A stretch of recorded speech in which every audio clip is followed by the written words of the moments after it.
Good morning. Thank you guys for tuning in.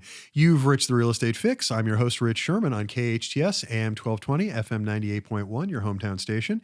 Thank you guys for tuning in today. I appreciate it. I always like when people tune in. Got a great show for you guys today. It's going to be really interesting. I suppose we say we have a great show every week, but this week I think it may actually be true. We're going to talk about foreclosure defense, which you know is one of my favorite things to talk about. As you guys know, I do that for free. I do foreclosure defense for people all the time, have for better than 30 years, and we do it totally for free. So if you do find yourself you're having a problem with a mortgage or any real estate problem, today's going to be specifically about foreclosure defense. But if you are having a problem with a mortgage or anything else, please give me a call. I give out my personal cell phone number on the air all the time. That number is 661-714-1400. The number again is 661-714-1400. And that is my personal cell phone. Please don't call me while I'm on the air, but anytime thereafter. And I do answer that 24 hours a day, 7 days a week. So if you do call and I don't answer, please send me a text message and I will call you back as soon as I can. I do sleep and shower and do things like that on occasion, even go to the movie on occasion. So if it takes me a while, just hang in there, but I promise I will call you back. Okay, so let's talk about foreclosure defense today. There's a lot of stuff going on in the market right now. None of it's really terribly good news for those people who are having any sort of an issue because the number of delinquencies is going way up across the country. We're starting to see not NODs yet, not notices of default, not foreclosure actions quite yet, although that number is going up as well. But there is a wave of people who are 30, 60, and 90 days behind, particularly with FHA and VA loans. We talked about that a little bit last time, but that is one of the harbingers of a dangerous real estate market because the number of delinquencies is quickly followed by the number of foreclosure filings. And those are up as well, and they're going to come up some more. And when you add to that the number of bankruptcy filings is also up, we got not a great economic circumstance we're going into, and it's largely because of the interest rate. The interest rate is just too high, and that's what's powering all of this nonsense because you can't refinance your house if you have a 2.5% or a 4.5% interest rate and you're already in trouble and you're looking at 7% on a refi. So that's the stuff that has to kind of give. But let's talk about foreclosure defense specifically. I want to give you guys some specific tips, some specific things you can use yourself. You can always call me and I'll be happy to help you with the case, but some specific stuff you can do. Number one is if you find yourself behind or you know you're going to fall behind. Well, first of all, let's talk about some time because that's going to be important. First thing, most lenders in California are not going to file a notice of default even if you're 90 days late. They will do it when you get to be 120 days late. The reason for that is, well, there are laws about that, but the reason for that is they don't want to spend the money, the energy, the time to start a foreclosure if you're just going to bail it out because it costs them money too, most of which they pass along to you, but that's not the way it works. So you're typically going to have to be about 4 months behind before they file an NOD. NOD stands for Notice of Default. That is the first public step in a foreclosure, that it is a lawsuit where the bank is telling you or telling the court that they are foreclosing on your house because of lack of payment. So that is what a foreclosure is in California. It's called an NOD, a Notice of Default. And those of you taking notes, an NOD has to go for 90 days before it's fully seasoned. At the end of 90 days, on the 91st day or thereafter, the bank can then file a notice of sale. Different states, different rules. This is California. They will then file a notice of sale. Notice of sale goes 21 days, and on the 21st day or thereafter, they can then set the sale date. They will then conduct the sale. In other words, you have 111 days, 90 plus 21, 111 days, worst case, from the filing of an NOD until they actually conduct the foreclosure sale. So keep that in mind, 111 days, 90 and then 21. And the farther up that river you get, the fewer options you have to bail it out. So that first 90 days is crucial after they file the NOD. Preferably you get started with this before they file it. But if they've already filed it, you're in that slot. If you're not out of that, then the next is an NOS, notice of sale, and that you only have 21 days. So 90, 21. Now, what I would suggest is, as soon as you know you're going to be delinquent, certainly as soon as you're 30, 60, 90 days behind, you need to contact your bank. Whoever the bank is, whoever the servicer is, to use the correct verbiage, the mortgage servicer, you need to contact them and say, hey, I'm having a problem. And what I need to know is what are my options? What you specifically want to ask for, the magic words, what are my loss mitigation options? That's banker talk for how do I get myself out of trouble and not lose my house? They're looking for loss mitigation options. And the reason I tell you to do that is because every bank knows that they are better off keeping the house and keeping you paying than they are foreclosing. I don't care what business school you went to, you are still going to be better off in 99% of the cases keeping the client in the house. Now, I want to keep the client in the house because I want to keep him housed. The bank should want to keep him in the house because that's how they continue to get paid. So we're not working across purposes. We just have to find a way to square it away so the bank will accept what we want them to do, right? So a lot of times it's explaining to the bank, this is really better for you as well. So the first thing you want to do is start talking to them, ask them about loss mitigation options, and you want to communicate. The other thing, take notes. banks, unfortunately, I hate to say it, but banks are not honest arbiters, whether it's because they don't know any better or because they're intentionally being malicious. I couldn't tell you, but the result is the same. A lie of omission is still a lie, just the same. Malicious behavior out of incompetence is still malicious behavior, just the same. So understand who you're dealing with. Most of the people you talk to at a bank, the people who are working intake on a bank and loss mitigation, once you get to that department, that's why you got to start there. So you talk to, are very poorly paid. There are exceptions, thank goodness, but most of the time they're very poorly paid and they're very bad at their job and they don't care. And the reason for that is very simple. If they could have mastered the phrase, "Would you like fries with that?" they wouldn't be working in loss mitigation at a bank. They'd be serving hamburgers at your local Burger King and making more money that way and having less stress and aggravation. So that's the caliber of person you're working with by and large. Now, like I said, there are exceptions, and thank goodness for those people, and hopefully you get one of those. But you want to get into loss mitigation. You want to start to communicate. You want to ask them, what options do you have? How do I get out of this mess? Can I do a loan modification? Can I do a deferment, which is where they put the money on the back end? What can I do a refinance? What options do I have? Start there, but take notes. Who did you talk to? What is their name? What is their employee number? What is the date? What is the time? And it doesn't have to be, you're not a stenographer, but just take a couple of notes about what they told you, because a written record is incredibly important, both for you and for them. It is incredibly, incredibly important because, and I hope I'm not shocking anybody here, a lot of times what the bank will tell you, it's not what goes in their record. If it's not in their record, they will say they didn't say it. Now, they say they tape everything, but you'll never get your hands on those tapes. They just don't ever seem to have them. So yeah, communicate, take notes. Here's what you want to ask for. Let's get to the nitty gritty of this. Always ask for 4 things. Off the top, we do this with every file that comes in my office, just pro forma. 4 things. You want a copy of the note, not the deed of trust, but the actual note. Those are the terms of the loan that you signed when you took out the loan. You want a copy of the accounting, going back to the inception of the note. You want a copy of the assignments. When a loan is transferred from Bank A to Bank B, there's something called an assignment of title that is produced. And you should have copies of them. The law is they're supposed to be sent to you. But unfortunately, there's nothing the banks don't have to prove they sent it to you. So since you as the consumer can't prove that you didn't get something, it's a logical fallacy, you can't prove you didn't receive something, it means they don't have to prove it, essentially. They just say they will, and the court gives them the latitude to just say that. You can't prove they didn't. So the assignments, when it went from Bank A to Bank B, you likely weren't told, but the county should still have the record, and the bank should absolutely be able to produce that record. And then the 4th thing is you want the owner of the loan. You want the owner, the investor of the loan, and you want to find out their phone number, their name. Now, a lot of times it's a nameless, faceless, hedge fund or something like that. But occasionally you get a guy named Larry out of San Francisco. And when it's a guy named Larry, we get it fixed every time. Every single time. Because you can talk to a human being about this. It's not the same as talking to a bank. So if you have one of those, very, very good. I've literally, in 30 years, there's only been one time in 30 years where I was able to talk to the individual, an actual individual who actually held the note, and we weren't able to work out a deal. So we've got a pretty good track record with that. So count yourself lucky. So again, from the top, you want the note, prove that the debt exists. You want the accounting, prove that the amount that they're asking for is correct. The assignments, prove that they have the right to collect this debt. And the owner, so that you can talk to whoever the owner of the debt is if you get that opportunity. So the note, the accounting, the assignments, and the owner of the loan. Those things must be given to you if you ask for them.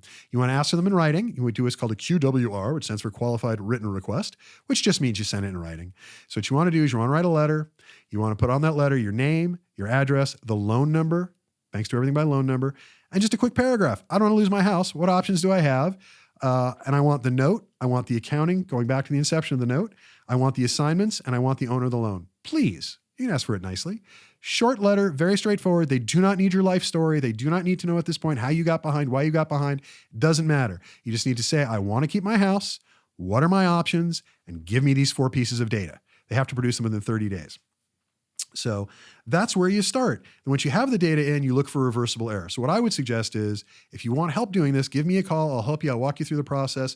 If you want me to take the file, I will. If you want to do it yourself, and I'll show you how to do it, that's fine too. Whatever works best for you, we're happy to help. We're a resource.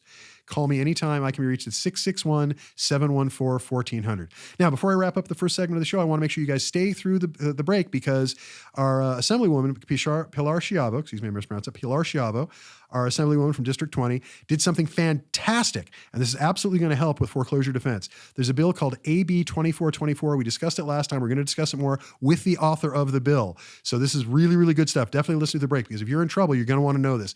AB 2424 is the biggest piece of legislation, the best piece of legislation we've had to defend against foreclosures in California since the Homeowner Bill of Rights. It is that big a deal. So listen through the break. I'm Rich. You're listening to The Real Estate Fix on KHTS, AM 1220, FM 98.1, your hometown station. Listen to the break. Come back. We'll have Pilar. It'll be great. It'll be good stuff. Please listen to the break. Thanks. Bye. Hey, everybody. Welcome back. Thank you for listening through the break. You've reached The Real Estate Fix. I'm your host, Rich Szerman, on KHTS, AM 1220. AM 1220, FM 98.1. I should have that burned into my head by now. Your hometown station. Thank you guys for listening. I appreciate it. We have in studio today special guest, our Assemblywoman, Pilar Schiavo, who is Assemblywoman for District 40. I keep saying 20, District 40, which includes the Santa Clarita Valley and the northwest corner of the San Fernando Valley, right? Correct. Perfect. You are one of the founders of Bridge to Home, which those of you who listen know, we promote Bridge to Home at every opportunity because they do great work and they do it in our community here. The money gets spent, when you donate to Bridge to Home, the money gets spent in here in our community. It's a big, big deal. It's not one of these pie in the sky sort of things. And they do great work. So if you're looking for a place to donate, definitely talk to them.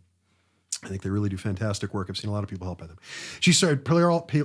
Pilar also serves as the chair of the Assembly Committee on Military and Veterans Affairs, also serves on the Banking Committee, Finance Committee, Budget Committee, Health Committee, Utilities and Energy, and Emergency Management Committees. Thank you for finding the time to do this. I appreciate that, because those are all much more important than what we're doing here today. So thank you. In your first term in office, you delivered over $1 million to the pockets of community members through assistance with state agencies and $95 million in district investments, addressing school safety, supporting small businesses, creating infrastructure jobs, creating veterans housing. The list goes on. Hang with me. Improving clean air and water supply, increasing healthcare delivery, addressing housing and homelessness, and bolstering community safety. I'm sure there's more. I think that was ducked down. You stretched that $95 million. Yeah. Do a lot of things. There's a lot there.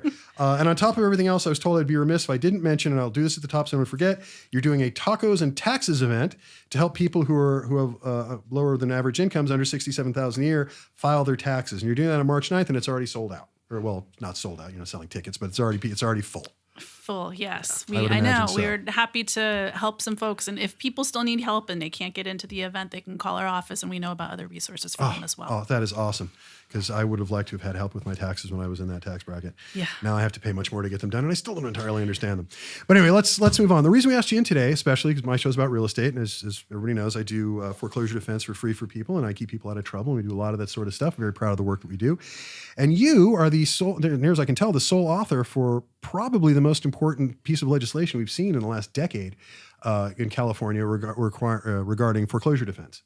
Because we're going to talk about something called AB 2424. Don't turn away because I said AB 2424. Relax. You're going to want to hear this. Trust me, it's important. I know I'm giving you something that sounds like math homework. It's not that. It's not civics. It's not math. But listen, if you're in trouble, you're going to want to hear this, because this is changing the way foreclosures are handled in the state, and it is a big, big screaming deal. It is such a big deal that according to no less an authority than a guy named Robert Bloom, who's CAR's supervising senior counsel, who is a great guy, listen to his podcast all the time. We've actually talked once or twice, but he's very dry. He's an attorney for CAR. For CAR. As you might imagine, he's kind of just the facts man kind of a guy. Right. And he actually called this the best law of 2025. I've heard him refer to laws as good or bad. I've never heard him say something like the best law, like it was an award show. But I think he's right. I agree with him. I think it is the best law of 2025. Because it's going to change the way things work. So rather than me explaining it, we'll dive right in. What is AB 2424, and why am I so ecstatic about it? Well, we're hoping it's going to save people from having their homes taken from them by banks. That's really what the goal is. A lot of folks, we heard a lot of seniors when we were going through the bill process who had invested for decades in their homes and then fell on hard times, and then the bank would come in and sweep up their home before they even had a chance to sell it and regain their equity out of it. So this bill means that banks have to allow owners an opportunity to sell their home. So they have to get 45 days to be able to, if the bank's trying to foreclose on someone, they have to give them an extra 45 days if they show that they're putting it up for sale. So you get a month and a half to sell. Yeah. So you get a month and a half to sell. And in California, that should be a good amount of time. And then it gives those owners really a chance to get that equity back because, banks will often really lowball it. They'll sell it for, rock bottom prices. Maybe they'll buy it back themselves and then flip it and sell it for huge gains. Which, by the way, is wholly illegal. If you work for a bank, you're not allowed to buy the house back in foreclosure and flip it yourself. And it happens all the time. There are a couple of guys from Wells Fargo, of course it's Wells Fargo, that went to jail behind this a couple of years ago doing exactly that. Yeah. On average in Southern California, when a house goes to foreclosure, it sells for about 60%, 40, 50% of the appraised value, just because it's a foreclosure. And that's if you're doing cash on the barrel. That's before it comes to market, that they're marketing houses as a resale. That's if you actually buy it at foreclosure sale. And people are getting taken advantage of it. I'm sure you're aware of the statistics well, but AARP did a really good, just before the pandemic, did a really good survey. And what they came back with, sort of one of those conclusions that we all knew was going to happen anyway, but it's nice to have the data, that 98 point something, it's 98.5, I think, percent of all people surveyed said that they will need, not want, but require the equity built up in a house over time to be able to retire. And when they say retire, they're talking about food, clothing, and housing. That's it. So that's nobody's water skiing behind a yacht. That's just the requirement: food, clothing, and housing. In order to be able to meet that requirement, they need the equity built in a house. And if you lose that, you're done. You have nothing. We're talking just before we came on air. People who lose a house in foreclosure rarely buy another one. So if you go through that trauma and you lose a house in foreclosure, you're out of the game. It's because it's twice as hard to get back in. And if you don't do that, when you get to be 65 or 75 or whenever it is for you, you're not going to have that. And without that, you're not retiring in California. You're just not. Exactly. I hope you have a relative living someplace else. Exactly. And when someone, bought a home 30, 40 years ago maybe, and so their payment is hundreds of dollars a month, the idea that you're going to be able to just buy a new home for many thousands of dollars a month at this point, there's no way that they can do it. I mean, we, had folks who are just living off Social Security, $20,000 a year. And this one woman who spoke at our press conference, actually, when we were announcing the bill here in Santa Clarita, she was a widow. Her husband had died. She fell on hard times, had a hard time keeping up with finances, started, missing payments. Scammer came in and said, "Oh, we're going to help you save your home." Yeah. They refinanced her home with huge balloon payment of over $1 million in a year. Vulture and capitalists. Then, of course, she couldn't pay it. So then they raised her interest rate to 25%. And she couldn't pay that. And so then they foreclosed on her. And she had a home in San Francisco, which was worth, $850, $1 million. Yeah. She got a check for a penny on that home. Just to add insult to injury. It was a nightmare. Yeah, we see stories like that all the time in my office. And those of you guys who listen to the show regularly, you know that I do this sort of stuff. I fix this sort of stuff, and we do it for free. And one of the reasons we do it for free is because when you're in trouble, especially if you have equity, it's like painting a target on your back for every low-life scumbag scammer that has a cell phone and a computer access, because they come after you like crazy. They come out of the woodwork. Let me just say this so you guys understand this. I know we've talked about it before. No one is supposed to charge you upfront for foreclosure defense. Period.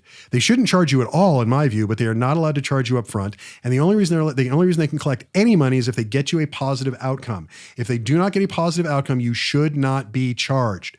Now, if you have been charged, you can call me. I'll point you in the right direction. I'm sure you can call your office as well. But yeah, you need to talk to the DA's office if that happens, because that's just where you also should talk to, if they're licensed, you should also talk to the DRE about it. But I can point you in the right direction for all of that good stuff, because you should not be charged up front. Again, you shouldn't be charged at all. We do foreclosure defense for free. It's one of the reasons we do it for free, so that our clients understand that our goals and theirs are the same. So yeah, the scammers come out of the woodwork. It's absolutely crazy. It is. But AB 2424 is going to have a lot to do with that. So my next question here, which you already kind of learned into, is who does it help? I think the answer to that is everyone who owns a home. It helps a lot. Yeah. And what it does help you, to be specific with you guys, what happens now is, let's say you're at that foreclosure sale date, and the foreclosure sale date has been set, and it's 21 days from now. You just got the notice, and they're doing it as quickly as they can. As long as you're in excess, and please correct me if I got this wrong, you wrote the bill after all. If you're in excess of 5 days of the foreclosure sale date, so on day number 6, you can submit a listing contract with a licensed California broker, and you have to either show proof, or do you have to actually show proof it's already in the MLS, or just tell them you're going to put it in? The listing contract. Yeah, you have the listing contract submission. Okay. So you have to, and you also have to start the morning. So you give them the listing contract, and it goes to the trustee, not necessarily the bank, although I'd send it to both. And they have to postpone the foreclosure sale date by at least 45 days. And that gives you time to sell the house. Now, if you still don't want to, you probably cover your ears for this part because we're misusing your law a little bit. If you're trying, you do that to sell the house, gives you 45 days. And if you're still trying to save the house, you can still pursue loss mitigation efforts while you're selling the house. There's no reason you can't have options. Now, at the end of that 45-day period, if it's 5 days in advance of the next sale date and you can present a sales contract, then you get another 45 days to close that escrow.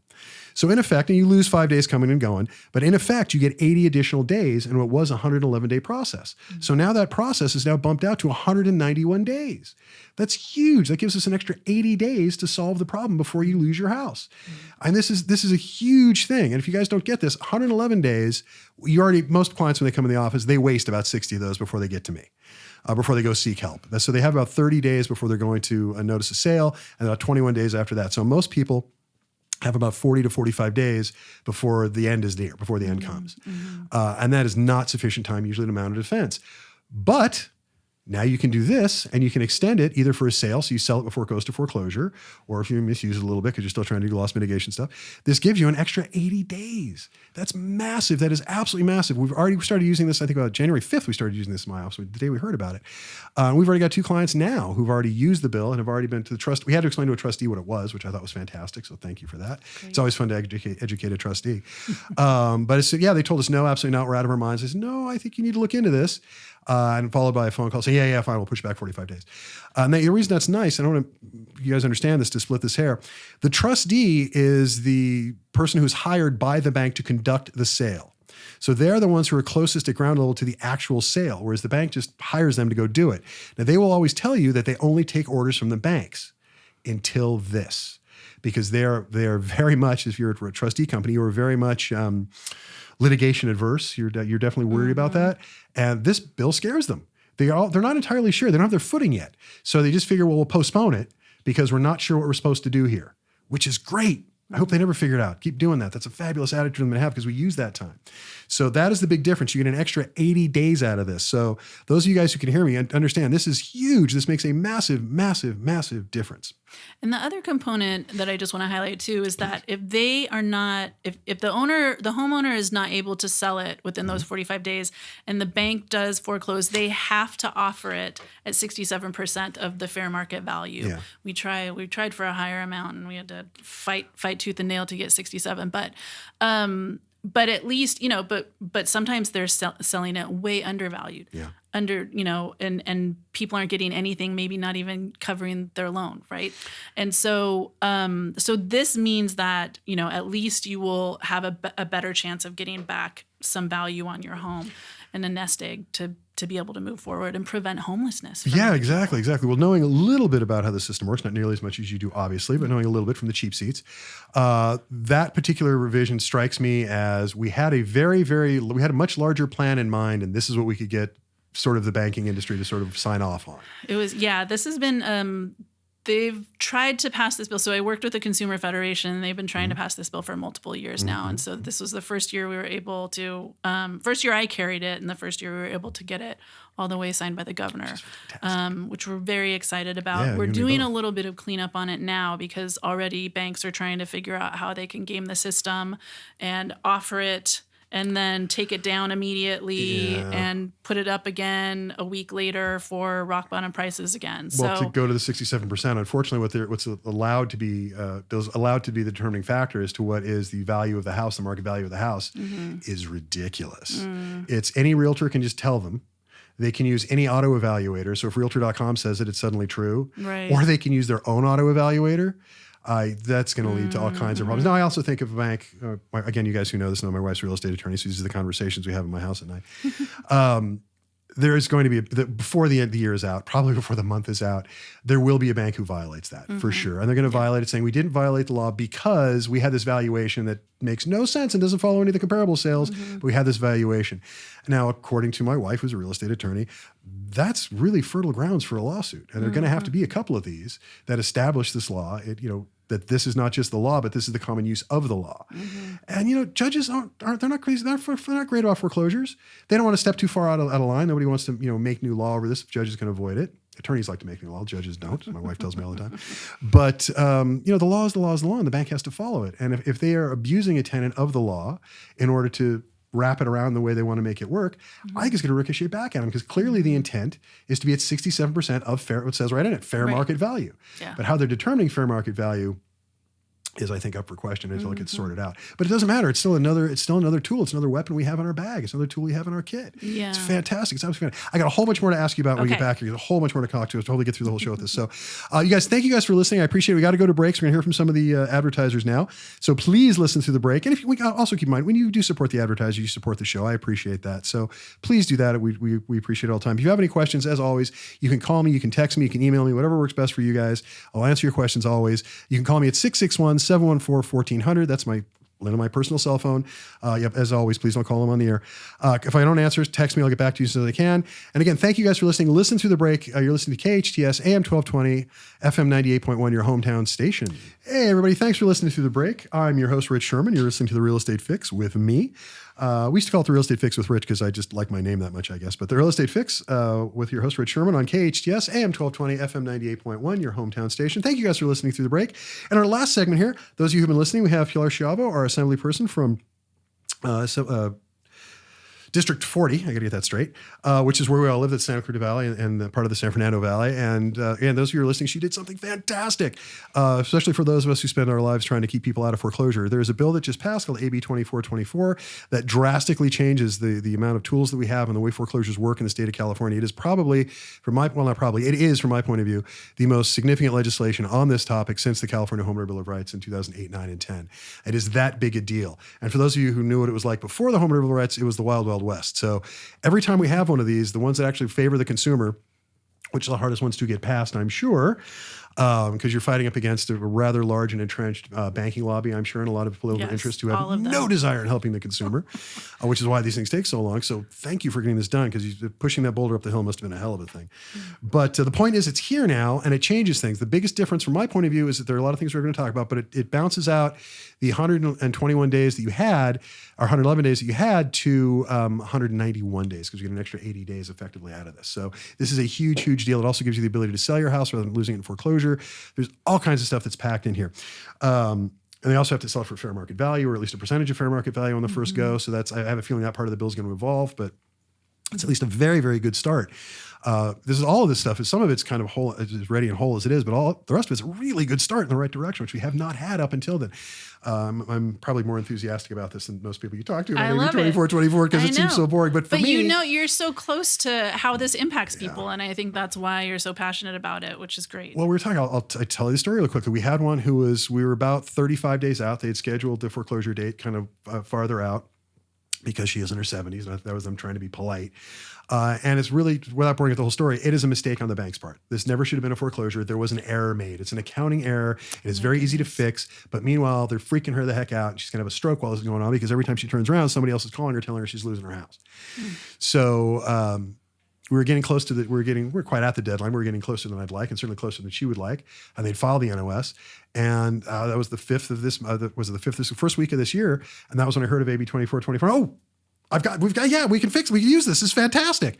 We sent the letter to the trustee, which now, by the way, those of you who are going to use this, CR has put out a series of letters. There are two that are great that you can actually use that quote chapter and verse. And they talk about, it's actually manifested, AB 2424 manifests as Civil Code 2924. You got to be able to quote that with the trustee. But it bought her an extra 45 days. And in that time, we already got the accounting fixed. She's no longer in foreclosure. Problem solved. Amazing. So in that case, it was just kind of a stress thing more than anything else, because I think we could have prevented the foreclosure otherwise. But right away, this bill becomes a law, and we've already got it in the field.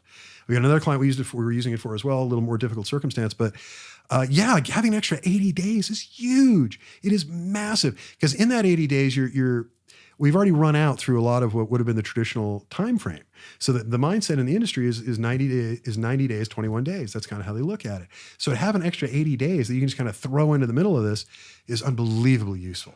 I mean, on the second case, the bank is already backing off. It's Celine Financial. They're already backing off.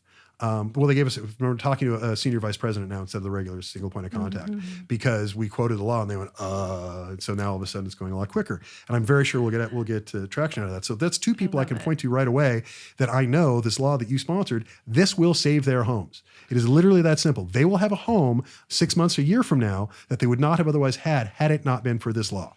It doesn't get much more direct than I that. love So that. thank you. I love that. And I don't it's have nice to to hear. Well, I also don't have to go looking for a rental in the current market for them, which is really difficult. Not So something I hard, want to do. especially right now after the fires. Oh It's God, yes. nearly impossible. Oh my God. I Well, also know. rents in our town, the average rent for a 3-bedroom house now is almost $4,000 a month. Yeah. These are guys, we were talking about this before off the air. These are guys who their payment is like $2,000 a month. Mm-hmm. They can't go to a $4,000. So now they're not going to be in a house anymore. They're going to be in an apartment. Right. If we can find one.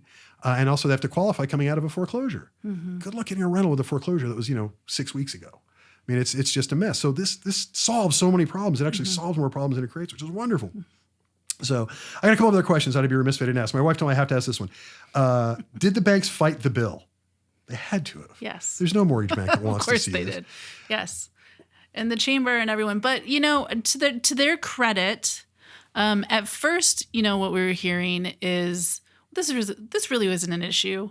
And then, there was acknowledgement of this being an issue, and people really came to the table and worked with us to get the bill through. And so, it's very, very difficult to move a bill with a lot of big opposition. And so we were able to, work with them to address some of their kind of technical concerns. Went down a little bit on the sale percentage. Compromise. Politics is the art of compromise, right? I know. And but the difference was having a bill or not having a bill. Amen. And so we appreciated that they in the end were able to work with us, and the chamber also worked with us, and we were able to address concerns and be able to move it forward and get that signature. Well, since I am not a politician and not writing bills, and it's easy to do this from the cheap seats, I have to explain to clients all the time. There is no constituency that is pro foreclosure.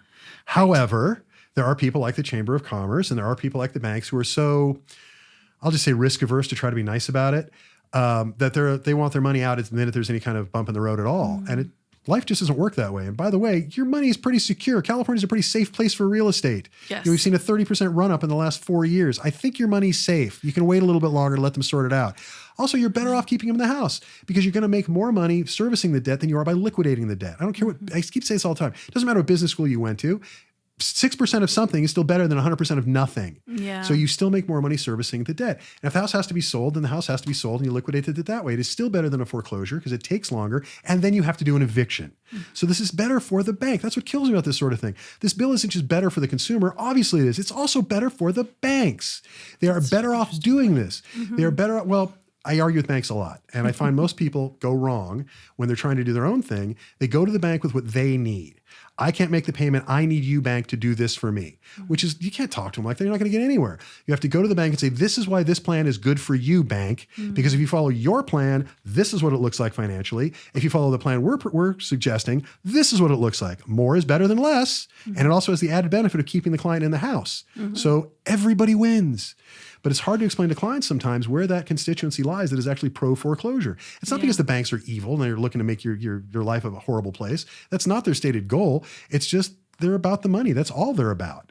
That's just what they do. It's their business. Well, like being mad at a bank for acting scummy about money is like being mad at a shark for swimming. It's just what they do. And I use this example all the time. When a shark bites a surfer, it doesn't go, oh, that guy's a single father of 5. I probably shouldn't eat him. A shark thinks, I'm hungry. That's food. That's it. And that's kind of the way the banks react. And that's the only way they react. So a bill like this slows that process down and gives you other options as a homeowner, somebody in foreclosure. Okay. What else would you like to have seen in the bill? Is that a dangerous question to ask? Is that going to get you in trouble? I hope so. Friends here. Go on. Well, I mean, I think some of the cleanup we're doing to prevent the kind of game playing that's happening right now, where they'll it gets to the point where the bank is putting it up for sale, but then a week later they take it down and they put it up again for whatever price they originally wanted to put it up for, at a lower price. And so so making those a lot of times in the legislative process, there will be cleanup bills that come after to kind of fix some things that you didn't anticipate or didn't expect to happen. And so I'm glad we're doing that this year. And I think there's a lot of unity around making those adjustments too, which is great. Thank goodness. We guys have heard me talk about this all the time. California, this statistic, I'm going to have this tattooed on the back of my head.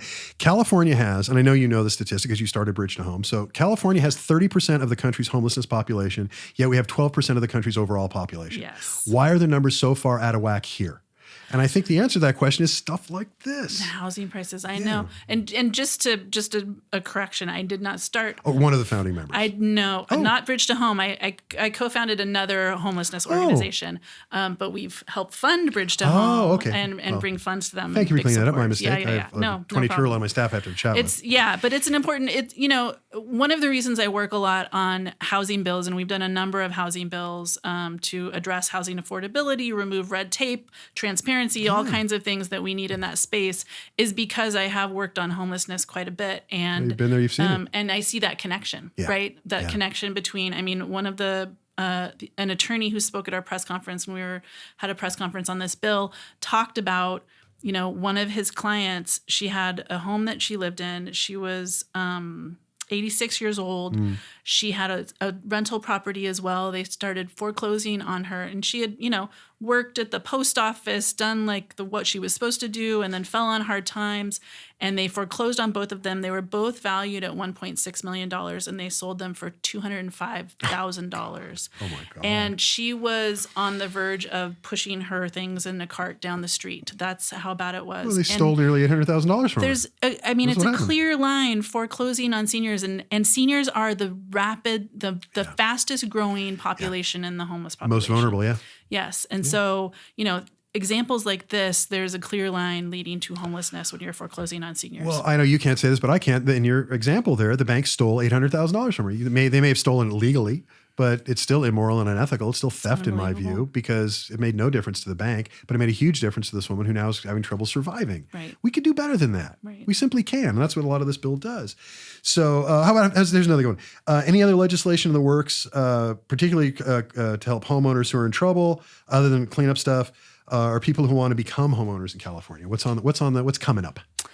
So we're working on a bill. We have a number of bills that we're working on around housing. We're still kind of finalizing that, so I can't really talk about it. Okay, but there's other good stuff in the pipeline. But we have more good stuff, and definitely more consumer protection stuff. We've had a great partnership with Consumer Federation and the good work that they do. So we're trying in every way that we can to make sure we're putting money back into people's pockets. Yeah. Okay, this is a question for me. Mm-hmm. Car Legal they do a really great podcast called Legal Matters Podcast. Mm-hmm. If you're into real estate, it's fantastic. For those of you who are realtors who are hearing my voice, you should listen to this. It's fantastic. You want to stay up on these things, listen to Legal Matters. But Legal Matters, the last podcast, they said something which is interesting, and I wanted to ask you since you authored the bill. They said that AB 2424 doesn't apply to short sales. Here's why I think it does. I'll make the argument. You tell me if I'm right or if I'm wrong. A short sale, those of you who are listening, you don't know this, a short sale is when you're going to sell the house for less than is owed on it because you can't meet the debt. Still better to do a short sale and have a house go to foreclosure, better for you and better for the bank. That's what a short sale is. Now, I think the theory is you can't use AB 2424 to get more time out of it. It's a short sale because the the foreclosing party isn't being made whole. Right? So if it's a short sale, not of a first mortgage, but of a second or other junior lien, in other words, the first will be made whole with the sale, why wouldn't AB 2424 apply? They're going to get their money out of it. They're going to be made whole. They're the ones who are foreclosing. The second and the guys who are going to take the hit aren't. Yeah. So my theory is, I know this has to be tested by a judge. Every time I say this, my wife tells me it has to be tested in court. And we may be the first case for that because we got one that may go that route. We'll see. But because what they said on Legal Matters is that it doesn't apply to short sales, and they just dropped it. And I've tried to follow up with them. They haven't gotten back to me yet because I think I'm asking them a question I want to do some more research on. Because to my way of thinking, it looks to me like if they're being made whole, if I read the bill correctly, then AB 2424 applies. So if it's a short sale, meaning that a junior lien holder is taking a hit. Are they saying it because it's not considered a foreclosure? I think they're looking at a short sale as being only one loan. And because that loan, who's also the foreclosing party, is all one and the same, they're not being made whole, then it doesn't apply. Because you're going to have to take a discounted amount. But my read of it says it would still apply because they are the foreclosing party and they will be made whole, which is what they get out of this. What they get out of the stall is they get to be made whole. What the consumer gets is more time to make them whole, to look at it from the bank's point of view. So I would think it would still apply. You think so? I agree with you. Oh, good. I just want to bet. Janie, now we know who's making dinner tonight. Thank you very much. I appreciate that. She's a better cook than I am. So you've helped us both out. So thank you about that. We talked about how AB 2424 protects potential equity, gives them an opportunity to sell. We talked about the 67% thing. So I think we've covered most of the stuff that I have to cover in this. How can I help? What can I do? Because I do a lot of this stuff. I have a lot of people we work with. We've got a whole network we built up over the last 30 years doing this. Great. Anything we can do to help, because anything I that relieves the pressure on this, I'm more than for. Thank you. I'm so happy to be on the show so people know about it, because we just want people to know about it. We want both people who are, facing with that kind of tragic situation of possible foreclosure to know about it, and also attorneys who are helping families and people who are facing foreclosure to know about it. So as much as you can, share the word, get the word out. Any associations that can share the word as well. We've just met, but when I start talking, I don't stop. So that's a pretty safe bet. And those of you who know me are laughing when you're hearing this, because trust me, everybody's going to know about it.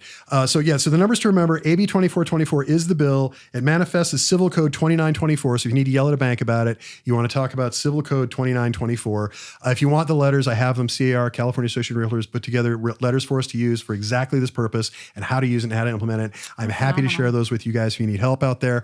Just give me a call. I'm at 661-714-1400. I see we're running out of show here, so we'll wrap it up. Thank you very much for joining us today. I really appreciate you coming in. This is fantastic. Thank you so much for sharing the good word about this bill. Please. We're hoping it helps a lot of people. I'm just making noise. You did the work. So thank you very much for that. I really appreciate it. So I see we're running out of time. We're going to wrap up the show. So staff, I'm going to hit the heart out and you guys get free lunch. You've been listening to KHTS, AM 1220, FM 98.1, your hometown station. I'm Rich Szerman, and this is The Real Estate Fix. Thank you guys for tuning in. Have a good week. Be good humans.